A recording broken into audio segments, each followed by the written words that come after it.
Well, is everybody ready? Opponents? Partner? Judges? All right, well, I'll officially start my time now then. So first of all, I would just like to extend a thank you to everyone for being here today. There are a lot of other things you could be doing with your Saturday, so thanks for making this debate possible. Now, the resolution before us is that the Ukrainian government should allow its eastern regions to hold secession referendums. So first of all, I would just like to provide some background information. So right now, pretty much all these different eastern regions are threatened by Russia. And self-determination is the only way for Ukraine to protect itself from Russia, which I'll be explaining in a little bit. But essentially, just to define eastern regions, there are a lot of different eastern regions that include Kharkiv, Kiev, Donetsk, Luhansk. Essentially, eastern territories of Ukraine. They're east of the Dnieper River. They include, several of these different places, among others. All the regions in particular, the three most important ones are Donetska, Kharvitska, and Luhanska, which is essentially very, very pro-Russian. It even speaks mostly Russian in this region. So essentially, in these regions right now, there's a lot of conflict between people that favor secession and people that don't. Ever since Crimea went ahead and seceded from Ukraine, all these different things have led to different clash in these cities. Thousands in Kharkiv and Donetsk, for example, have been protesting. People have been stoned. People have been killed with all this violence that is occurring. So essentially, the plan before us today is that the Ukrainian government will oversee regional government-held referendums in all of the eastern individual regions of Ukraine within 3 months' time. That is essentially, as soon as possible because of organization and election prep. So again, just to repeat the plan text, the Ukrainian government will oversee regional government-held referendums in all of the eastern individual regions of Ukraine within 3 months' time. So essentially the weighing mechanism and how you should be evaluating this debate is net benefits to current Ukrainians. That would include all regions that may choose to secede. And we believe this should be evaluated via textual analysis. So essentially that means we're only going to be looking at the impacts of the policy in this round, net benefits that happen through the plan. So essentially this keeps the AF topical and allows the NEG to have a predictable and fair debate round. But moving forward, we have 3 contentions for you today, and the first is benefits to the different regions that want to secede. So the harms in the status quo is that there are several people that are ethnically Russian in eastern regions that want to secede, and they are pretty angry at the pro-Russian President Yanukovych being ousted from Ukraine, as well as the fact that they want to secede now that Crimea has gone ahead and seceded. It's kind of spread this wave of pro-secession throughout other regions of Ukraine, especially the eastern ones. Essentially, there's a lot of violence going on between those that want to secede and those that don't in the current status quo. It's causing lots of issues and a lack of safety in many of these regions. So essentially, the link here is that by allowing these regions to get what they want, allowing them to vote for the referendums of whether or not they want to secede, first of all, you can allow legitimacy in those regions, but you can also move forward and allow decreasing the violence that's occurring because of the fact that you're allowing those people to have a say on where they want to go, as opposed to just clashing over it right now with no real predictor for the future. So essentially, here you can allow people to move into the country where they would like to live, increasing their quality of life, decreasing the violence that is killing people right now, resulting in different stonings in these areas. You can also, further reduce chances of a coup occurring, because these people won't be necessarily opposing Ukraine. Essentially, it's good for Ukraine as a whole to have regions that want to be a part of Ukraine, not to have regions that would rather join Russia. That just creates instability in the country. But moving forward into our second contention, it has to do with benefits to the non-seceding regions of Ukraine, the ones that probably wouldn't want to secede. So essentially right now in the status quo, there is a fear of Russian takeover. There are currently troops mounted on the eastern border of Ukraine favoring, all these different eastern regions, and there are lots of historic problems. Just the Tartars, an ethnic minority that have been abused by the Russian military that live in a lot of these different kinds of regions. So these people are excessively afraid that Russia is just going to come in and take over like they did to Crimea. And if they do that, it would result in the slaughter of the Tartars, essentially. In addition, Putin is not really necessarily afraid because he got away with invading the first time, so he feels that he can get away with invading again. In fact, just to add, essentially, Putin has said, with his troops mounted on the eastern borders, that he is not going to necessarily go in and intervene unless there is violence between those that want to secede and those that don't. Putin has said he will invade if that violence persists to a high level. Right now there is already violence. We can just assume that if the violence escalates, Putin is going to come in. So essentially the link here is that by holding this referendum and allowing people to vote and choose whether or not they want to stay or leave, you can essentially eliminate this fear of a takeover because there's no justification for Putin to invade because of the violence that's going on. You allow these people to move forward and vote, such as the Tartars in that region. With all the Tartars that are mainly there, they will definitely not vote to secede and join Russia. So essentially you can protect those people because otherwise Putin may just decide to go in and lead to an invasion that would lead to a massive slaughter. So essentially the impacts of this is you can have stability. For example, the Tartars in Donetsk, they do not want to be taken over, and by moving forward, you can allow economic development, a better quality of life, cultural expression of this ethnic minority. Of course, cultural expression is important. And in addition, by adding the stability, you can allow Ukraine to be able to focus on other things. But I'll get into that more with our last final contention, which has to do with political benefits to Ukraine. So right now in the status quo, there's kind of a harm of a cloud of doubt sort of surrounding Crimea as to whether or not, Putin was justified or not, or based on the current referendum that happened and all these different things. Essentially, people are not sure if anything should be done. In fact, according to the referendum, they probably will not do anything. But quite frankly, with all these other regions, there's a significant fear that Putin might try to invade them, and he may just get away with it again. Essentially, the link here is that by Ukraine holding referendums, they show they are doing the most they can. They're allowing these different regions to vote as to whether or not they want to secede. So essentially, by doing this, you make the situation black and white. That, if Putin invades and these people had voted against seceding, Putin is held accountable. Because of the fact that it wasn't warranted by these people, he cannot just invade them. Or if they vote to secede, they secede, and there aren't these invasions taking place. So essentially, if Putin does move forward and do invasions, like a lot of people are fearing that he will, if Ukraine holds these different referendums in its eastern regions, Putin will have to be held accountable for his actions and can stop this massive takeover of land. So essentially, there's reassurance for Ukraine here because of the support that can protect them from invasions. There's also an increase of Western support. Different Western countries or people that are opposing what Putin are doing are going to have more reason to be able to oppose, Putin's future invasions if he chooses to invade, or those invasions won't happen at all, which is a successive benefit for the affirmative team in this debate. Also allows a focus on other issues in countries that are going on in Ukraine. It makes it so Russia is, not necessarily infringing. Right now, Russia is essentially, playing by what people have called 19th century politics, where they can just take what they want. But essentially, this limits it. It uses democracy to make it so they can't just play by their own rules. They have to focus on other things. I'll take your point. Can you explain the link to Western support a little bit more? Yes. So essentially, what I mean by Western support is the fact that a lot of people, such as, what happened with Crimea, Western countries or Western places weren't really sure what to do with intervening. Is it okay, is it not? But essentially, if you put this forward that there has to be this legitimacy of these referendums, if Putin does invade, Western support is going to be able to flow to Ukraine to help and stop these invasions that are possibly occurring because of the fact that it's going to be, considered legitimate because of what Putin's doing is going against these different referendums that took place. In addition, there can just be more Western support for Ukraine when it's a more stable country, more investments flowing into Ukraine, of course, it can lead to more economic development and better benefits overall. So political and social economic benefits to Ukraine are third contention. So with that, I'll end my speech and urge a strong vote for the affirmative team for the region of those regions that want to secede, those that don't, and Ukraine as a whole.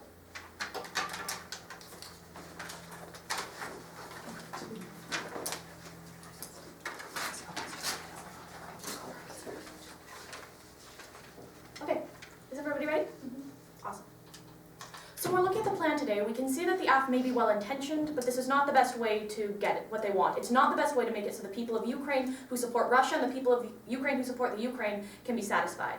Which brings me on to the counterplan. I'm first going to be going over the counterplan and disadvantages, and then we go over the AF's plan.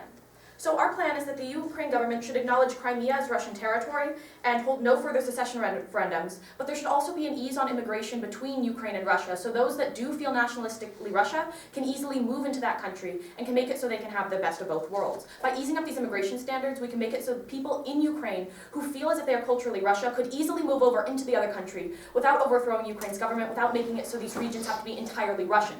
Simply the individuals in the regions who want to be Russian would have an easier ability to move to Russia. Yes? Can you just restate that plain text?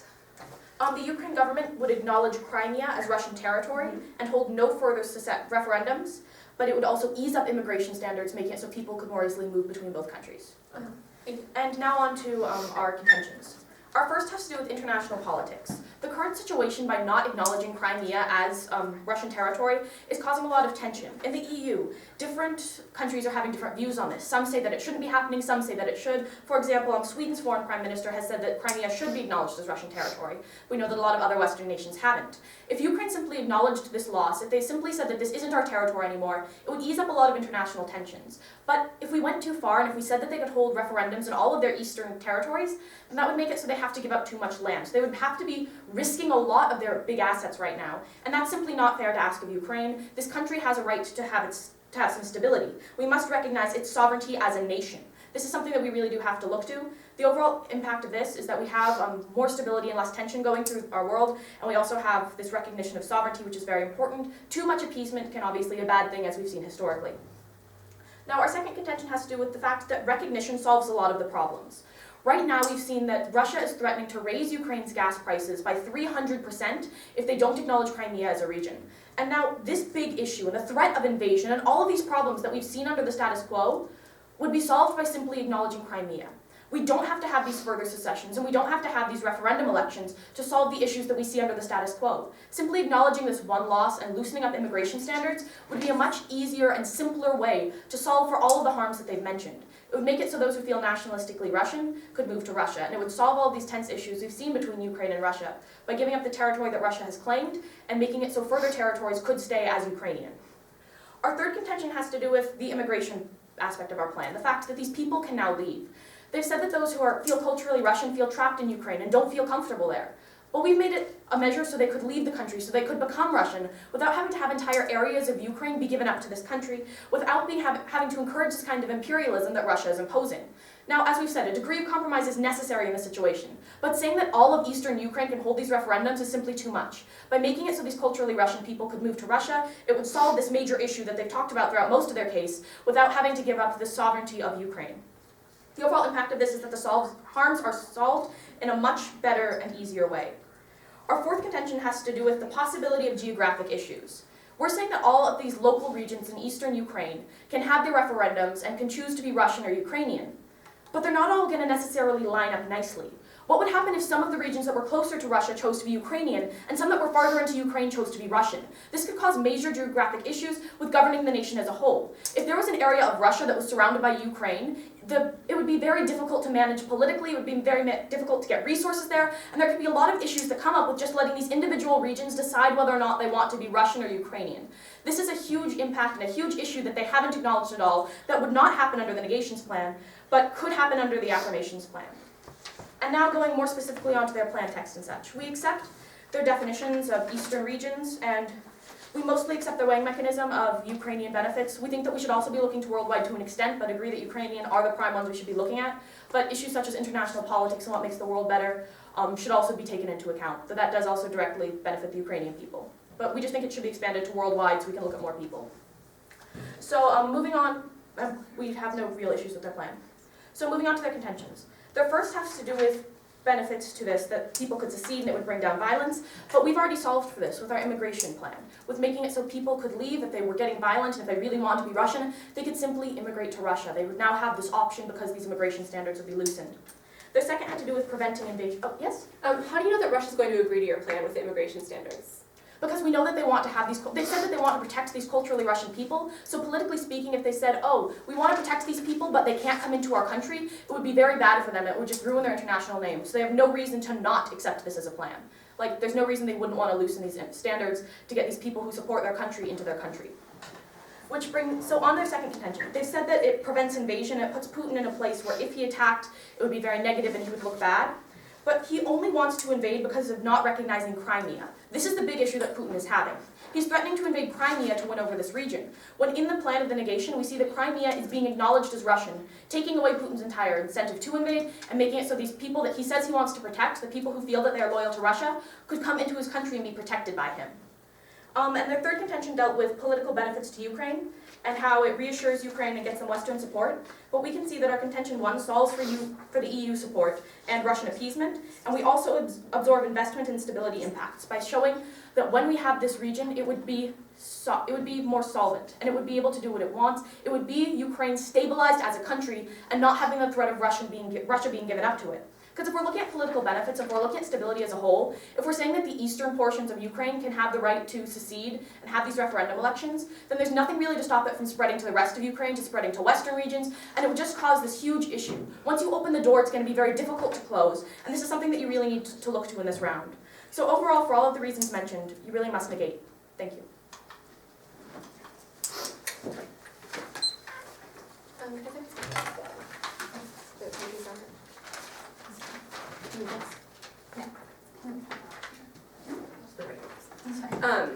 Is everybody ready? I'm going to go into solvency, a little bit of theory, go over the neg case, and then go into the app case. Okay. So starting my time now, the first thing I want to do is go into a little bit of solvency. Now the negation team's counterplan relies on Russian support, and since they can only fiat one thing in this round, when I ask them a question, they're just relying on the assumption that Russia will inherently agree because what they want to do is protect Russians. Now I'd first like to question the idea that all Putin wants to do is protect ethnic Russians. It seems like he's not necessarily just protecting ethnic Russians, rather he's just trying to get more power for himself in a lot of situations. However, a lot of it is protecting Russians, but they can't necessarily guarantee that Putin would agree to all of the terms of this immigration status. So what you can see is because we only actually get one fiat, we can't actually be ensured that Russia will agree to their counterplan at all, which really takes away a lot of their solvency. Because if Russia wouldn't agree to the easing of immigration or one of different immigration standards than the negation team proposes in their counterplan, then they would really eliminate their solvency, because a lot of their case and a lot of their responses to ours relies on the idea that Russians can freely move back and forth temporarily or long-term for their entire lives. So they have to do a lot more work here proving for you that Russia benefits from the Ukrainians coming in and out whenever they want or just moving completely to the other country. So that's something they're going to have to prove to if they want to have any solvency within their case, especially since they relied on that playing so significantly in rebuttals. So with that, I'm going to go into some theory. Now, the counterplan is completely permeable, and they haven't explained to you why it's mutually exclusive. Now, they tried to give you textual competitiveness by saying that there would be no more referendums. This isn't actually real-world competitiveness, and in this round, you need for real-world competitiveness over textual competitiveness, because the textual kind of is just artificial. They're doing that just to kind of make it a perm, but that doesn't actually make it a competitive counterplan. Now, in parliamentary debate, the number one most important thing we can have here is clash, and their counterplan doesn't allow for clash in this debate because it's just a completely different kind of plan. There's really nothing to do with the resolution, so we could clearly do them both at the same time. You know, the negation team under this same logic could come up here and say, no, Ukraine should give puppies to all of its citizens and also not do any referendums. And that still wouldn't really be a competitive counterplan because it doesn't have anything to do with specifically doing referendums. It's not really an alternative way to do referendums, it's just a thing you can do at the exact same time. Which means that in this round, the affirmation team has the right to perm this counterplan so that we can do both things at the same time. There's absolutely no reason why you can't acknowledge Crimea as Russian, let people move freely, and allow the regions to hold their own elections. Actually, we think this solves really well for the problem because the solvency holes in their plan that some people it would be difficult to move back and forth are actually solved for. So what this new plan plus counterplan world would look like is one, first a lot of these regions can have the referendum, some can join Russia, some cannot. But then if let's say that you're an ethnic Russian living in a region that's primarily Ukrainian, you could individually go to Russia even if your region as a whole didn't want to secede to Russia. Or you could do the opposite. If you were a region that did want to secede to Russia and you were specifically Ukrainian, you could decide to stay in the Ukraine area of Russia. So we think this actually solves really well for the harms that we presented. And there's absolutely no reason these two things can't happen at the same time. The United States government could potentially grab and get a new piece of territory. We could take over, Cuba, and then we could also allow people from Cuba to come into the United States. That kind of thing, well, that would be ridiculous. That's, those two kinds of things, allowing immigration changes and taking territory are not mutually exclusive. Therefore, we can perm this. The two counterplans can exist. Did you have a question? No, it's fine. Okay.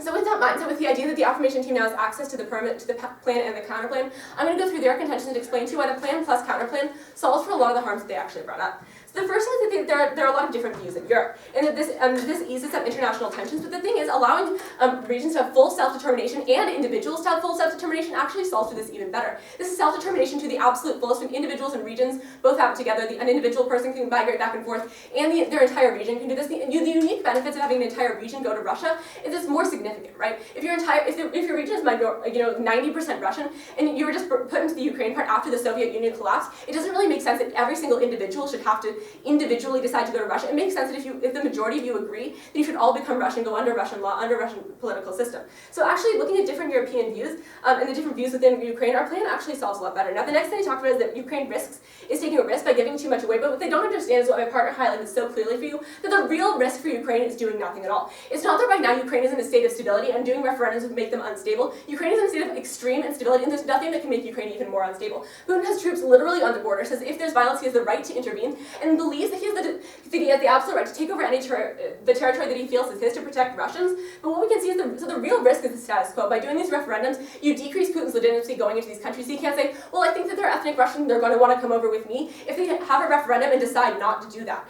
So actually, under our plan, and with the plan and the counterplan, we actually solve better for the idea of risks to Ukraine, because we stabilize the region by taking away Putin's only justification, which is that they're ethnic Russians and want to be in Russia. So we actually solve better for their first contention.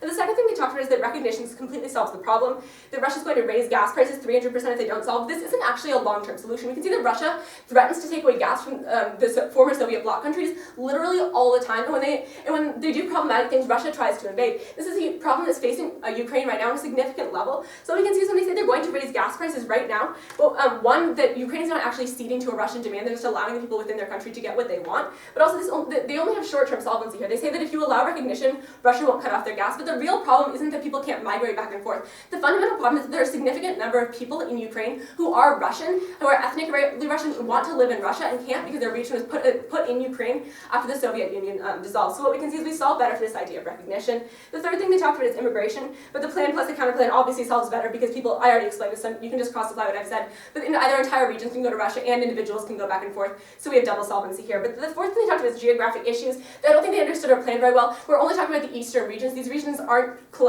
within Russia. These are only regions along the border, the ones my partner named, and the ones that Ukraine considers in the eastern part of the country. So this idea of like landlocked parts of Ukraine being part of Russia doesn't apply because eastern countries are only along the border between Ukraine and Russia. So moving on to our own contentions that they didn't really respond to. The first thing is that we talked about the benefits of individuals who wanted to secede, and they say they solve for that, but their plan alone doesn't solve for that nearly as well because that means every single individual in that territory has to go to Russia, go through all this complicated immigration process, and we're assuming here that Russia agrees to this plan. Assuming because if Russia doesn't agree, they have no solvency here. But essentially, the plan plus the counterplan solves better here because individuals and countries who can both secede. So you actually help the people who are ethnically Russian get to Russia in two different ways. You ensure that they can be where they want to be. Now, our second contention is the benefits of the people who didn't secede, and their only responses is to our link saying Putin won't invade. They provided absolutely no analysis here. My partner gave you significant reasons. One, statements from Putin himself. Two, historical justifications. He's done this many times in the past. You can look to Crimea, but you can also look to countries like Georgia, where if they aren't complying, he'll intervene. He said he'll do it. He's also not very reliable. He intervenes a lot, even when he says he's not going to do that. So what you can see is Putin absolutely will. They only criticize their links. The rest of the point kind of stands, and you can flow it across. The fear of takeover is absolutely real for these countries, and the benefits of them are the countries that don't have to secede can do that in a democratic, legitimate way that will allow for more Western support, more legitimacy, and won't allow Putin to go in there and say that they did want to secede when they can prove through an election that they didn't want to do that. And the last thing we talked about is our political benefits. And all they say is that that a referendum would be wrong, and that they solve for this better, that this is just appeasement. But the real thing is that we're solving for stability in Ukraine. It doesn't matter as much as they're slightly appeasing the Russian people, because all they're doing actually is making a smart political move to protect their own sovereignty, allowing people who want to be in the country to be in the country, and allowing people who don't to be in the country to not want to. So for these reasons, I urge a strong vote for the opposition team in this round.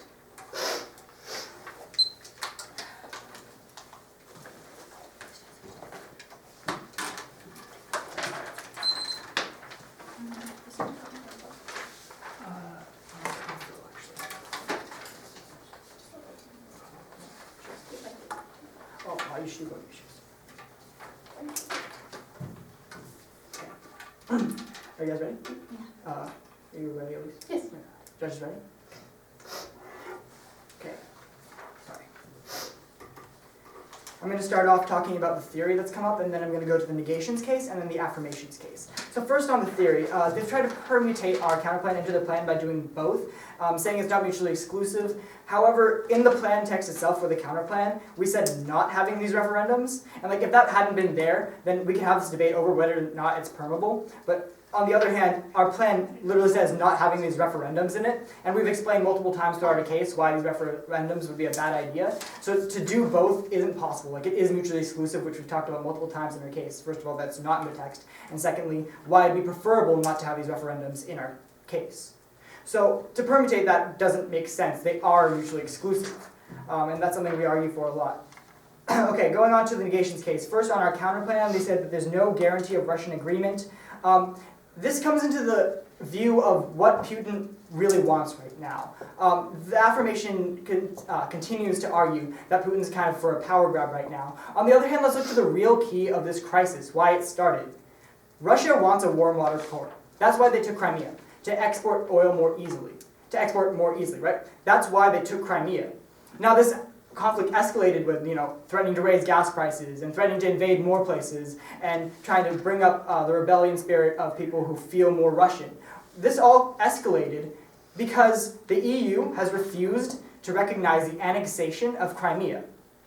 But we could easily de-escalate it by recognizing this annexation, because now they have what they want. They would have Crimea, they'd have the warm water port, and there'd literally be no reason for them to take more land. The affirmation tries to make Putin out like as a madman, but that's not really what's going on. It's more of a strategic move on Russia's part. So basically the no guarantee of Russian agreement, they want this to be over as much as the West wants this to be over, as much as Ukraine wants this to be over. All they want is that secure port, and then it's done. So by giving them that, we have de-escalated this conflict and stopped it, rather than going on with more and more referendums and doing something that's kind of pointless at this point. Okay, so our first contention On international politics, they say that putting an entire region would do more, but that completely overlooks the idea of recognizing Ukrainian sovereignty. Basically, a nation owns this land, and for Ukraine to just, give it away goes against all of international law. They haven't talked about it at all. And then they talked about the threat of Putin coming in to defend ethnic Russians. I've talked about in the beginning, there would be no point. Russia sees no reason to do that. Sure, they can quote Putin saying that he's going to defend ethnic Russians. That's rhetoric. On the other hand, what do they actually gain? Nothing. They got the point they wanted. Yes? So isn't the individual right to self-determination more important than Ukraine's collective right to sovereignty, because the individual rights that could create together the Ukrainians' right to sovereignty? On the other hand, we can look to Ukraine's structure and how that plays into the international community. Like, the structure of Ukraine matters with all these regions, and basically all the leeway we give them, all the political capital we give them, depends on the region. Right now, we give them a lot of capital in the EU and UN because they're a big region of land right next to Russia, and that's why they matter a lot to the EU. By taking away that land, what we do is we've made them less significant in the international community for the allies in the West and for other things. Okay, so anyway, all that coming to defend the Russian thing is rhetoric. What are they actually gaining? Nothing. And that's why they lose nothing by agreeing to this plan, and that's why we can easily assume that they would accept this plan.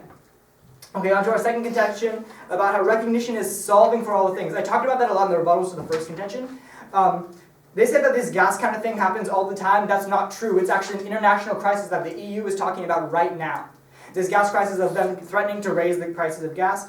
They said it's only a short-term solution. However, this isn't a short-term solution. What it's doing is it's solving this whole crisis in the first place. It's de-escalating the tensions. They said that the migration point doesn't work because, first of all, they wouldn't agree. Well, I've shown you why they would agree. And so then you can just extend that one. And the fourth one on geography, they said only eastern regions. Never in the definition of the resolution did they say one's on the border with Russia. They just said it would be geographically east. So as far as definitions go, and secondly, in the plan text itself, it just says oversee regional government-held referendums. So if it's regional government-held referendums, they never define in the plan text that it'd only be eastern. So you can extend that one, yeah. So my partner read the regions we were talking about: Donetsk, Kharkiv, Luhansk, and 3 cities. These are all border regions, and these are the ones we're talking about. Doesn't that completely just negate your contention? Sure. Okay. Furthermore, but we can look at the actual plan text itself that talks about regional government-held referendums. The plan text itself doesn't say that, but okay. Onto your the affirmations contentions. The first one is about benefit to those who want to secede. We're talking about the immigration point, and so now we're looking at this debate in kind of two worlds. The first world where there's a permutation, and the second one where there isn't one. In the first world, they're saying we're saying that migration would solve. Now they said okay, but on the other hand, if migration doesn't solve, it would mean every person has to leave. Well, that's not true. What happens in these elections and referendums is more like a personal vote, or people aren't voting on whether or not they want to secede as much as whether or not they feel Russian, right? So there is no reason to say that there's a huge backing for an entire region of Ukraine to become Russian. What would they be gaining? On the other hand, they could say, yeah, sure, it doesn't really matter to me. I feel Russian because my parents were Russian, my grandparents were Russian. That's just overall residual sentiment from the Cold War days. On the other hand, people who really feel Russian, this would solve more because people who really feel like they belong in Russia could be able to migrate to Russia. Those are the people we're trying to solve for, not the people who just feel residual ethnic Russianness. Yes? So, but if an entire community feels this residual ethnic Russianness that you talk about, wouldn't it be better for the entire community to become part of Russia rather than go through complex immigration processes? No, because the entire secession of a region is a very complicated thing. You have to go into tax codes and adding an entire region to a country isn't easy. So what is the actual benefit to a country or a region like that, rather than a person actually immigrating? You can see that the individual aspect outweighs there. Okay, the second contention was about preventing invasion. We talked about that a lot in our counterplan in the Ned case. They only want to invade because of the not recognizing Crimea. Once we've recognized Crimea, Russia would stop. Their third one was the political benefit. Well, a contention one already can be cross-applied here. Secondly, we've absorbed those impacts. Basically, by having the EU recognize this, the Western investment, all the things they're trying to talk about here, would be solved for and maybe even bettered. So because the counterplan is solving for these problems better, I urge a negation vote. Thank you.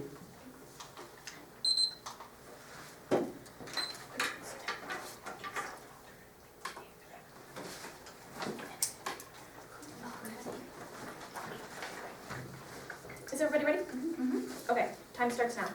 In my voting issues, I'd like to go over a few. I'm just going to go over voting issues in this speech. And the first one I'm going to talk about is exclusiveness, because that's something that's been brought up. As my partner brought up, we have the fact that there aren't these referendums happening in our counterplan. That's a big part of it. We're saying that these are bad and immigration would solve for it better. So the permeability simply doesn't make sense because of the text of our counterplan. Like, them just taking our immigration part isn't taking our entire counterplan. It's just picking and choosing what they like, which isn't part of debate, so they can't just perm that part. So that's just something I want to The idea that we've tried to perm a portion of their plan is new. No, my partner talked about it, saying that in our plan text as a whole, we mentioned that. Okay, so you can Okay, so moving on to our second voting issue. It has to do with the idea that elections are not good for this region. We can see that these elections allow Putin's legitimacy to look better. It makes it look like if he takes over part of a country, then he can take other parts of the country. Then other parts of that country are suddenly up to debate of whether or not they should be Russian, and that's simply not how it should look. This is the Ukraine's land. They shouldn't suddenly be able to decide that Russia gets part of it because they invaded one region. That's simply too much. Doing this degree of appeasement is very bad. We have agreed that there needs to be some compromise because of all the issues that are happening around Crimea, but if we have it to this extent, and if we have all of these elections saying that parts of eastern Ukraine can suddenly go to Russia, then that's opening the door to make it so the rest of Ukraine can suddenly have these elections to see if they can go to Russia, and other countries can suddenly have these elections saying they're going to Russia, and it simply sets a bad international precedent. So this is something that you really need to look to, this open door that would be set by this, that could cause cataclysmic effects that should not be upheld in this round. So on to our second voting issue. It has to do with the fact that a nation owns its land. International law has huge roots in sovereignty, and this is something that we really have to look to. International sovereignty is something that's important. It affects the region as a whole, the people in the region, and the world as a whole, which is a really big benefit that you do have to look to. They should not have to deal with the idea that some people can just leave their country, that a part of their country can simply go away. That's not how the international community works, and they deserve this recognition. As my partner brought up, if they have all of these regions leave, and if they suddenly are a smaller country, that gives them less international power, which means that it disenfranchises the Ukrainian people in world politics. Point of order, the idea of world politics has not been brought up before, and disenfranchisement. He talked about it in his speech quite extensively, actually. And moving on. So we can see just in general, a nation has a right to sovereignty, and this is something that we do have to look to. We have to look to the fact that a nation deserves to be a nation, and just because somebody says that they want to have it doesn't mean that they should get it. And we have to really uphold this idea in the round as a whole, and not let Russia get even more. We're saying that Crimea is a necessary evil, that we must give this region up to make it so we can have international peace and eliminate these tensions, but letting him have even more and going on to this extent and letting these elections occur could lead to an open door, which would be extremely detrimental to the world as a whole and the Ukrainian people and Ukraine as a sovereign nation. So moving on to our third voting issue, it has to do with the counterplan in general. Crimea is all that this region really wants. It's the warm water port that they have to make it so that Russia can have exports of oil year-round. This is what Russia is after. They do not want all of Ukraine. Though they would probably take it if they could get it, it's not their objective. If countries start voting to be part of Russia, Russia's not going to say, no, I don't want more land, but they have no intentions to attack if they have Crimea. This is what they were going after, and this is their end goal. So if we just gave them this region, it would solve for this crisis. It also lets those who strongly support Russia leave Russia. They keep saying that Russia probably wouldn't agree to this, but that's simply not true. We've seen that they have said that all they want is to protect people who are culturally Russian, meaning that they suddenly just said no to these measures. They would look very bad and make Russia have even less international standing than it already does. Therefore, logically and in the status quo, it would make sense for Russia to agree to these measures. They've given you no reason why Russia would not agree to these measures, meaning that you can assume that they would under basic logics. We can also see that this would solve for a majority of the problem, because the people who they're talking about that are being violent and the people who are really gung-ho about being part of Russia would be able to leave. It's not as if 90% of the region feels that they really need to be Russian. This is the core of their being. As my partner brought up, it's simply residual culture. They don't really have a strong opinion, but given the choice, they kind of lean towards Russia. And this isn't something that we should be giving up land for. This isn't a reason to give away a country's sovereignty. When we're looking to the benefits as a whole, and we're looking to what's best for the world, we can't let a few people determine world politics. And we're letting those who are strongly culturally Russian and who really don't feel like they belong in Ukraine move. And as my partner also brought up, this is simply easier. Even if an entire region did decide to move out, that's still easier than attempting to morph that region back into Russia and going through all the politics that involves and changing all the tax codes and changing all the laws. Getting through an immigration system is much simpler than going through the entire process of secession, which, again, 90% of the population would not want to move to Russia. That's simply illogical. So basically, when we're looking at this, we can see that on the point of time frame, it would happen fairly soon. We've said as soon as possible. This would be a shorter process than trying to get areas into Russia as a whole. Probability, we've explained multiple times of how this would be a probable plan. It would make sense. and how Russia would be likely to agree to these measures. And on magnitude, we can see that the open door could lead to long-term harms that they have not gone into. When in the plan of the affirmative, in the negation, we solve for all the harms that they talked about. We have a good solvency. We make it so there are really good benefits to these people without having any of the long-term benefits that they've talked to. So when we're looking at the magnitude of good, you can see that the negation does more. So for all of these reasons, you really must negate. Thank you.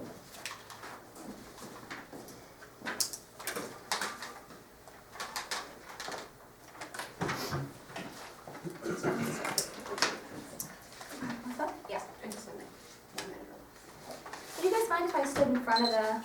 Oh, Okay. Me too. Well, I didn't like how the timer stuck to the. Oh yeah, our timers like are magnetics. They stick to the Yeah. table the whole time. It kind of bothers them. All right, everyone ready? Let's go to voters. All right, I'll start my official time now. So first of all, we have an issue with theory here, and within this debate is whether or not the plan proposed by the negation team is actually permeable. Well, so quite frankly, as my partner said, we're talking about real-world competitiveness. Real-world competitiveness outweighs textual competitiveness because you have to have plans that are competitive in the real world, not just because of one specific thing in the text. What we're doing is we have to look at clash in this debate. You can only create clash if you have things that cannot exist in the same world. Pretty much all of their benefits have to do with increasing immigration and acknowledging Crimea, and those are things that are not competitive in the real world. So essentially, as textual, essentially two plain texts have to be competitive, as I've already said. It's artificial and enables them to run anything they want as long as they would say without referendum. They could run anything that could also happen in the world of the affirmative team as long as they simply say without referendum. It's textual, it's not real world competitiveness. But real world is from a policymaker's viewpoint. Can the plans exist together? Can we move forward and have these regional referendums in addition to having looser immigration standards and acknowledging Crimea? And the answer to that question is yes. In the real world, since these can exist together, and my partner specifically said that it was more important to consider the real world, which is not something they ever addressed. By letting that drop, you can see that it is more important to consider the real world in this debate, and therefore the affirmative team can perm the entire counterplan put forward by the negation and have access to all of those benefits. But moving forward, now I have two major voter issues that you should consider today when evaluating this round. The first is who promotes self-determination, and the second is who gives Ukraine stability. So first of all, who is promoting self-determination? Now, according to the negation team, they have immigration. They're allowing this immigration that's allowing self-determination. But quite frankly, we have that as well because on the affirmative side, we perm that. We can perm this counterplan because of real-world competitiveness and have that advantage as well. Furthermore, they also kind of talk about geography and determination, kind of cuts off portions of Ukraine. But again, we're only talking about the east. As it was defined, we defined the specific regions that are only on the east. I define the east as being beyond a river. These things are on the borders, that doesn't really apply. But furthermore, on the side of the affirmative team, for who is promoting self-determination, what you have is regional self-determination. You allow these eastern regions, as we've read in the text, to move forward and be able to have this self-determination, as well as those individuals, since we can perm the negs counterplan. Perm the negs counterplan. So essentially, their only main refutation is with the fact that these referendums could go ahead and spread and how that somehow, hurts this determination moving forward. But essentially, they're not going to be spreading much because we're only establishing these referendums in eastern regions. But essentially, by doing both, you have all of these impacts by allowing this determination not only of individuals, but also specific regions. And those regions are more important, as my partners put forward for today that was never responded to, is the fact that the regions are more significant than just the individual people. Putin moves forward and he wants these regions. So you can increase the quality of life for all of these people because of the problem is these regions that Putin wants. They claim that Putin may not want these regions, but the fact is they even conceded verbatim that maybe he would take them if he could.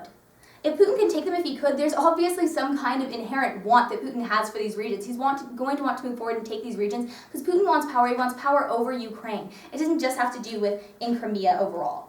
But now, even if you don't believe that the affirmative team wins on who is promoting self-determination for the people within Ukraine, you can look to our second voter issue today for who allows more stability in Ukraine, who improves the stability of Ukraine as a whole. So essentially, on the negation team, they want to talk about, sovereignty. But quite frankly, Ukraine is choosing to do this to prevent war. It doesn't diminish Ukraine in the international community because it solves for this instability.